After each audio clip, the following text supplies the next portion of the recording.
Okay, guys, today we will learn about multi-output Gaussian process regression. So, as I as is the structure of this course, I will be also learning about multi-output Gaussian process together with you guys. So let's start. So let's just search in Google multi-output Gaussian process regression. So there is a lot of there is one paper, there's one PDF about multi-output Gaussian process regression, and it seems this is right and probably not useful. So multi-output Gaussian process regression. So let's go for the implement. So let's just try to understand what an overall picture of what it is. And really, we are not planning to go into the details of this particular model. Let's just try to understand it from a bird eye view. So, multi-output Gaussian process is used to simultaneously learn and infer many outputs which have the same source of uncertainty from inputs. So, multi-output Gaussian process is actually used to predict multiple outputs, many outputs. So usually Gaussian process regression they are constructed in such a way that it can be only used to predict one output at a time. But multi-output Gaussian process can predict multi-output as we can infer from the name itself. And the inputs remains the same, but there are multiple outputs, and there is a correlation between these multiple outputs, which is what multi-output Gaussian process is trying to learn. So if you take a single output Gaussian process regression, we have an input and we have a single output, and the covariance matrix and the mean have been constructed in such a way that the covariance matrix only try to understand the correlations between the inputs and not between the outputs. But in the case of multi-output Gaussian process regression, it also has this inherent ability to learn the correlation between outputs as well. So in order to do that, we'll have to construct a covariance matrix which also considers the correlation between outputs as well. So that's what the broad eye view of a multi-output Gaussian process regression. Now let's try to understand how we can implement it in Python. So there are different GitHub codes called as Moj PTK. It's a it's a basically Python toolkit for training and interpreting Gaussian process models with multiple data channels. Seems a nice package, but let's just go and check other sources as well. There is one another for um,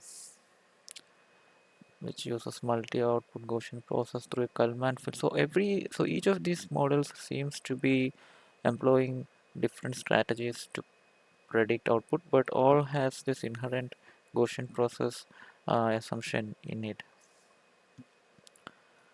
So in GP flow, so even in GP flow we have like multi-output Gaussian process regression. So let's search. Okay, there is a GPyTorch. GPyTorch is a widely employed Gaussian process library. So let's try to see what they have to offer for us.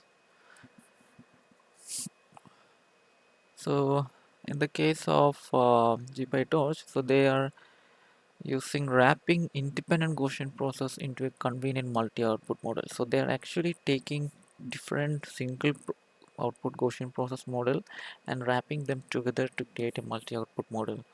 I don't know if that will really help us in achieving the purpose of multi-output, because in the case of multi-output we have to really understand the covariance between the outputs as well.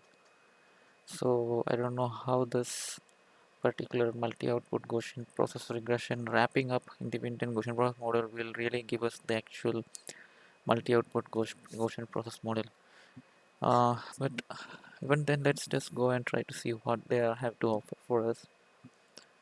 So this, yes, unlike in the multitask case, this do not model correlations between outputs, but traits outcomes independently. So as I just mentioned, they don't really do the thing that we really wanted it to do. So unlike in the multitask, so we will probably have this multitask Gaussian process regression which can do that task for us. So let's open multitask Gaussian process regression. So multitask regression introduced in this paper. So what is the paper? Oh, it seems a big paper. No, it's a small paper, but let's try to continue reading this website of GPyTorch. It's useful when you're performing regression on multiple functions that share the same inputs. That's exactly what we wanted. We wanted to predict multiple outputs that share the same inputs, especially if they have similarities. So let's say if we have inputs x and x dash and task I and j, the covariance between two data points and two task points is given by this one. Okay, so it's like oh, it's actually taking a it's actually taking um, a product of two different kernels. So this particular kernel k task actually models the covariance between I and j, while this covariance actually takes the covariance between x and x dash. So this x and x dash is the input, so it's trying to measure the covariance between x and x dash, and k task try to measure the covariance between I and j, and they are actually taking a product between them and giving it and making it into a single kernel, where k inputs is a standard kernel that operates on the inputs. K task is a lookup table containing inter-task covariance. So k inputs is a standard kernel like RBF that we use. K task is a lookup table containing inter-task covariance. Uh, it's a lookup table. I don't really understand what I understood what is a lookup table. Lookup table means it's a table where they will list out, they will have already specified the values of the kernel. Let's see what is lookup table. A table is an array of data that maps input values to output and therefore expresses a mathematical function. Yeah, it's like a table where they have already input the values. So let's not um,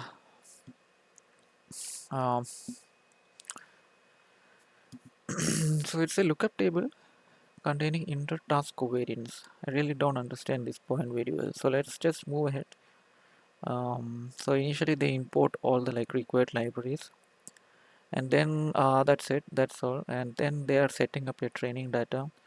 um, so they'll be using 100 regularly spaced points on 0, 1, which we evaluate the function on Gaussian noise to add the training labels. So they have actually taken a training data where they have 100 data points, and every data points are lying between 0 and 1, and then they will evaluate that function on such a 100 regularly spaced points, and then they will get a value of the target, and then they add Gaussian noise just to get the training labels. So what they do is that they initially create 100 training data points, and then we actually create a training label y um, using this input data x.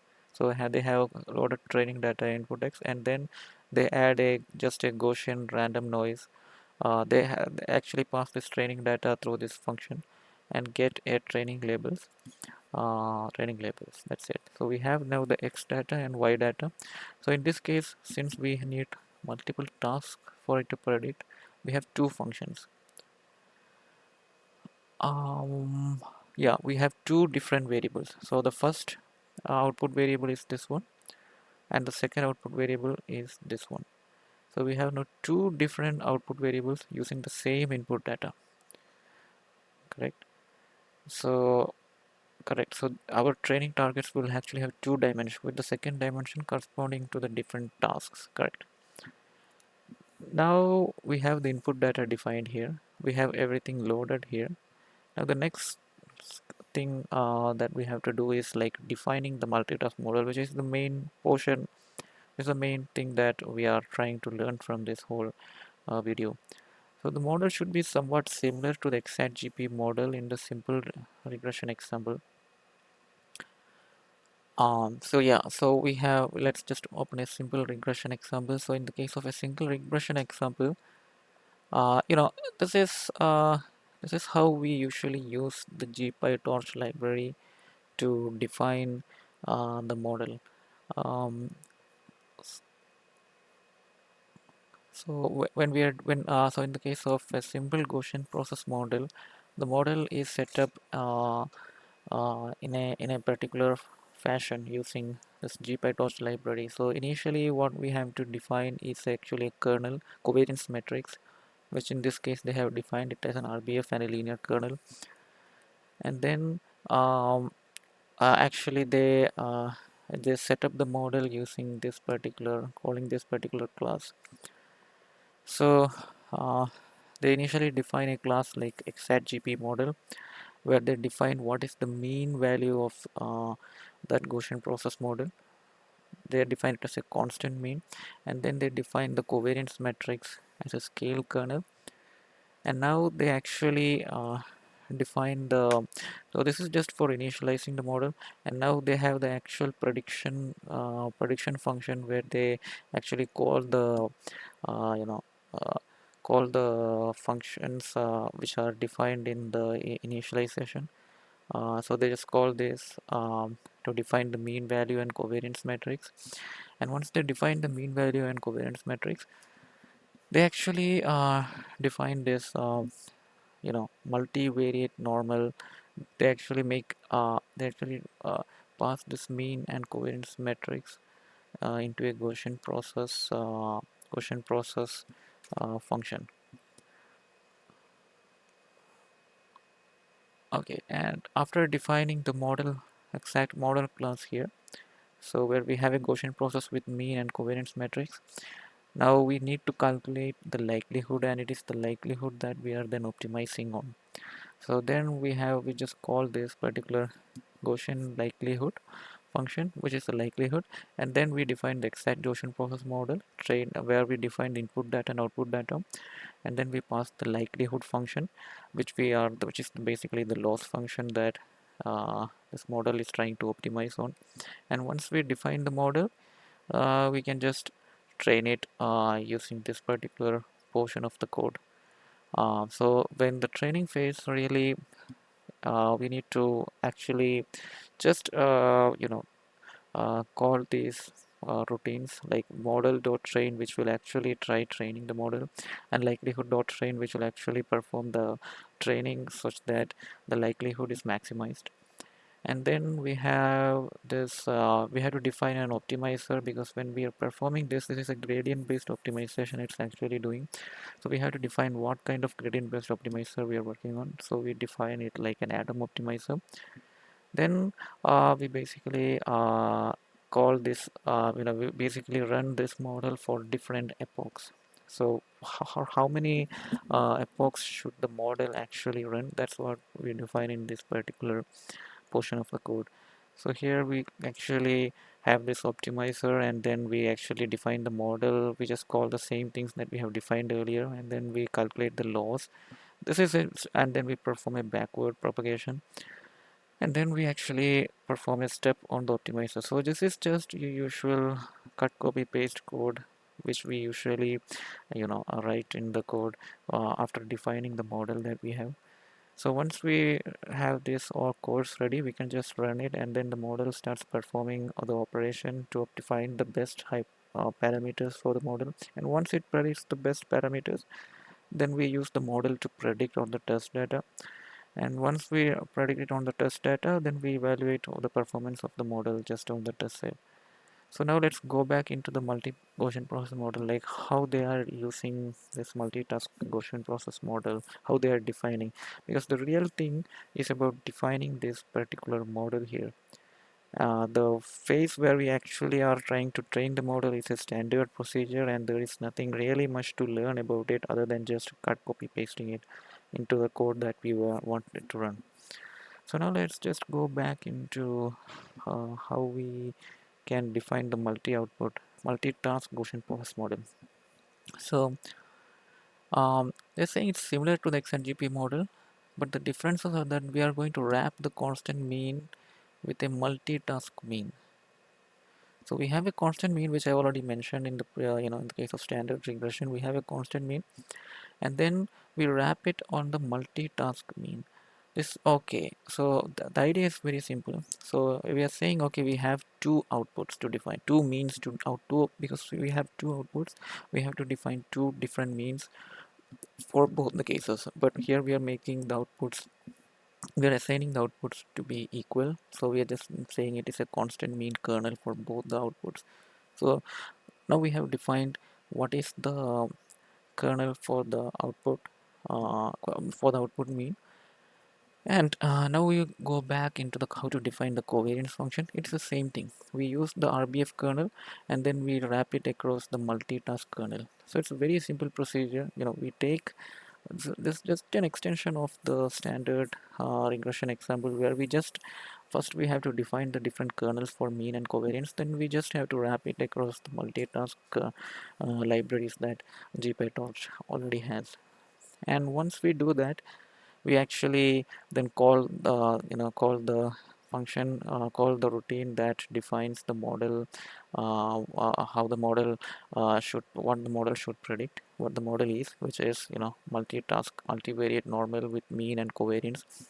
So the only difference is that here we add a slightly different name, a slightly different function called as multitask multivariate normal.